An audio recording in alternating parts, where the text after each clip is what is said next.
Sir मैं काफ़ी अरसे से बार्सिलोना का राजपति हाँ तो पासपोर्ट मेरा खत्म होया थी। मैं अज तो काफ़ी साल पहले पासपोर्ट जमा कराया सी इत्थे, लेकिन उन्हें कोई जड़ा ना किसी किस्म का कोई मैं जवाब सवाल नहीं दिता। मेरे काफ़ी 3-4 ऑपरेशन होए ने तो मैं हर रोज़ जड़ा ना कभी किसी अस्पताल कभी अस्पताल रहना वा। तो हुण जड़ा ना मसला है कि मेरे जड़ा पेंशन जी मैं लै रहा वो भी बंद कर दी गौरमेंट ने।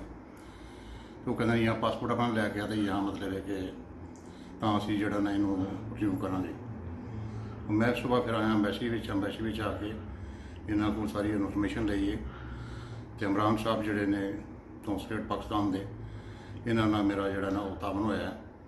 इन्होंने मेरी बहुत हेल्प की है बगैर किसी वजह तो मेरा जड़ा ना इन्होंने मतलब है कि बगैर किसी इंक्वायरी तो मैंने इन्होंने पासपोर्ट जड़ा ना पासपोर्ट जड़ा वो दे दिता है। तो मैं इन्हूं बहुत खुशी हुई है कि अल्लाह ताला ज़ात जी है इन्हों बहुत तरक्की दे और इन्होंने कारोबार तरक्की पाए। और जिस तरह इन्हें क्रूज किया मेरे नाल खुदा की ज़ात हर मुसलमान आदमी को इस चीज़ से जड़ा ना रजामंद करे और जोड़े ने इस काम से वो इंसान की जी है ना वो खिदमत करते रहन। तुसीं इस गल का जवाब दिओ कि अगर यो तुहाडी इनक्वायरी पाकिस्तान जाती तो तुहाडे नाल की बीतती है? ये इनक्वायरी अगर पाकिस्तान जाती तो पाकिस्तान वास्ते तो मेरे को इन्ने पैसे नहीं जो मतलब कि मैं इन्होंने पैसे देंदा तो जाके मतलब है कि ये मेरा जड़ा जी काम क्लीयर होंदा।